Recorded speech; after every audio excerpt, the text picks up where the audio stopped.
সকাল সকাল বেলা উঠে গেছে মেলা আজকে আজকে আলো গেড়েতে মাছ ধরতে মনে করো আমরা শুরু করবো আর কি। যেহেতু গেড়ে আজকে মাছ ধরতেছে আসলাম না না, যেহেতু খামার বেশি সেহেতু সব কাজ অ্যাকুরেটভাবে আমরা হয়তো তুলে ধরতে পারি না, কিন্তু প্রতিনিয়তর কাজ আমাকে তো প্রতিনিয়ত করা লাগে না। যাই হোক, মাছ ধরতেছে মানে সার ওষুধ দিতে হবে, লাগিয়ে গেছে। দেখা যাক আমরা কী কী করা মাছ ধরতে পারে বা কত করে কি মাছ ধরতে পারে লাস্টে। যাই হোক, এই যে মাছ ধরতেছে উত্তম দা আর ওই ধারে বাবা আশু আর ওই বস্তায় ভরে, আর ওই যে বস্তায় সাদা মাছ, এই মাছ নিয়ে আশু বয়ে বয়ে ওই বাড়ি নিয়ে যাচ্ছে। যেহেতু বস্তা আনলো দুটো, আর এধারেও টানবে, এখন আবার টানবে ওই ধারে। দেখি আমরা সাদা মাছও কটা ধরতেছি, কাতলা আর হলো চিংড়ি মাছ। এগুলো টানতে টানতে আসতেছে আর কি। চারজনে এক গাছ জালে আর আশু মাছ নিয়ে চলে গেছে। দেখ মাথা পর্যন্ত আসার পরে আমরা কত করে কি মাছ, সাদা মাছ তো 3 বস্তা ধরেছে, আর হলো চিংড়ি মাছ ধরতে চাইতো। আর হলো এই যে আমাকে ধান গাছ লাগাইলাম, লাগিয়ে গেছে, এতে সার আবার মনে দিতে হবে। যেহেতু প্রথম রোয়ার আগে সার দেওয়ার পরে 10 থেকে 12 দিনের মধ্যে আরেকবার সার দেওয়া দরকার বা দিতে হয়। সেই অনুযায়ী হয়তো 2-1 দিনের মধ্যে এটা আবার সার দেবো। যাই হোক, আইসি মাছ ধরতে দিই, মাছ ধরে কত করে কি ধরে কি দেখি ভাই লাস্ট ফিনিশিং। কিন্তু সবগুলো তো একসাথে দেখানো হবে না রে ভাই, কিছু নিয়ে গেছে বাবা দাওয়ানে বেচতে, আমার অন্য কাজ আছে। এই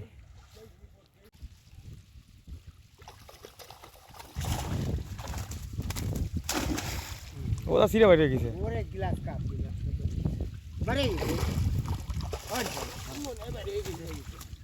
সিরে ফেলাইছে। না না না, আছে আছে আছে।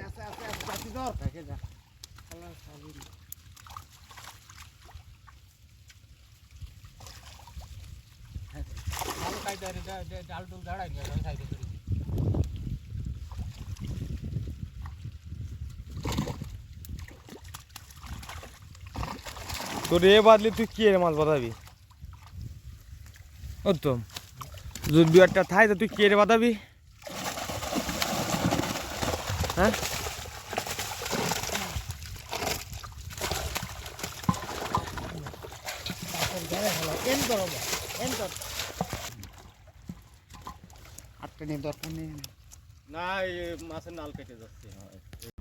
কই ফকার টানার পরে আবার এই ফকার টানতেছে। আশু ওই 4টা আসতেছে মাছ আগে দিয়েছে, আর এই যে উত্তম এলো মাছ হাতে হাতে হাতে হাতে ধরতেছে।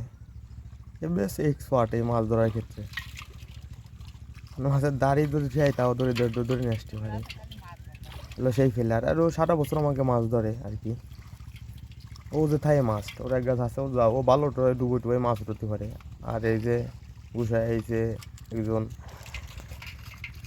মোটামুটি ভালোই মাছ ধরে, 7 বছর আমাকে কাজ করে। ও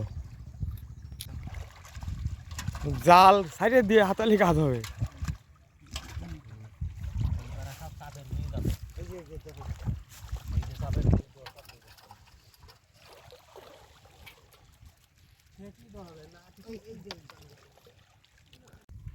এই ধরো লাস্ট টান দিয়ে উঠলো আর কি, উঠে এবার জাল টাল ধুয়ে টুয়ে নিয়ে যে কটা মাছ জাগয় আসু তো খ্যাপ দিয়ে আছে, আর এরাও সাথে সাথে একবারে নিয়ে আর কি আমরা বয়ে নিয়ে যাবো আর কি। এরপরে এটা কিসা হবে বা প্রথম যাবো আমরা নিচের ডায় কিস্তি।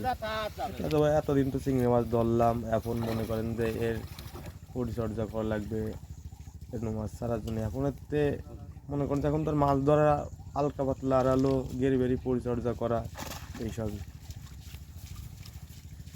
যাই হোক, এবার যারা এটা রাইয়ে মাছ কোনো ধরে তারপরে আলো আমরা বাড়ির দিকে যাবো আর কি।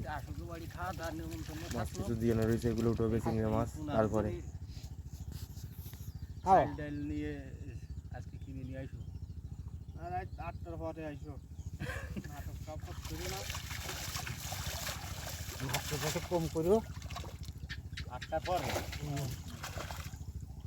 এই সাইজের যে পোনা, এই পোনাগুলো আমরা এই বছর রেখে দেবো, যাতে সামনের বছর 3 কেজি 2.5 কেজি 3 কেজি সাইজ হয়।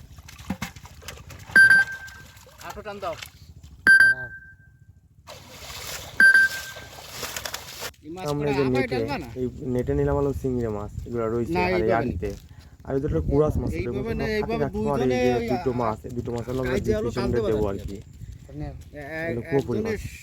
সাদা মাছ নিতে হবে, হ্যাঁ, আর একজনে জাল নিতে হবে। মাছ গেছে মরে, তা কয় পাত্রে কি দেখি এক পাত্রে নিব বাবা, এই নিতে গেলি তো গাই জেরে নিলে দুজন লাগবে না হয় বাসে বইন্দে নিতে হবে। তো আমরা দুইজনে হলো মাছ চিংড়ি মাছ কটা বাসে করে নিয়ে যাচ্ছি, আর আসু হলো যে লোকে সাদা মাছ সব মাথায় করে নিয়ে গেছে। অবশ্যই মাথায় গাড়ি আসবে, গাড়িতে এসে গাড়িতে করে এলো যাচ্ছি বাড়ি পর্যন্ত। আমি বাড়ি থাকতে খামারের কাজ করবো, আর বাবা যাবে এলো মাছগুলো বেচতে। কী করে বাবা চলে যাবে, আমি এলো আবার আমার খামারের কাজ করবো।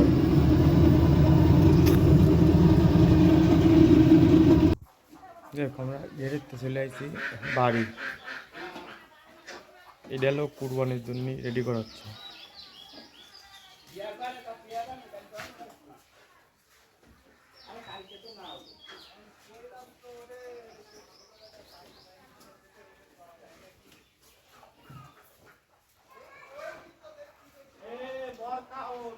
ওরা মাছ ধরে আসে, তারপরে গরুরে দুপুরে খাবার দাবার দিয়ে চলে এলাম আমার ঘাস খেতে। আমি যাতে ঘাস যাতে নতুন খামার হিসাবে ঘাস ভিতর দিয়ে কিছু কাটিলাম, কাটে রেডোমিল দিছি। দেওয়ার পরে কুশি প্রচুর সবুজ আর ঘনত্ব, মানে একটা কালার চেঞ্জ হয়ে গেছে এই কুশিগুলোর। তো এইখান থেকে আমি আবার বাড়ি চলে যাব, সন্ধ্যা হওয়ার আগ পর্যন্ত কাজ, তারপরে আবার মৎস্য খামারে যাব।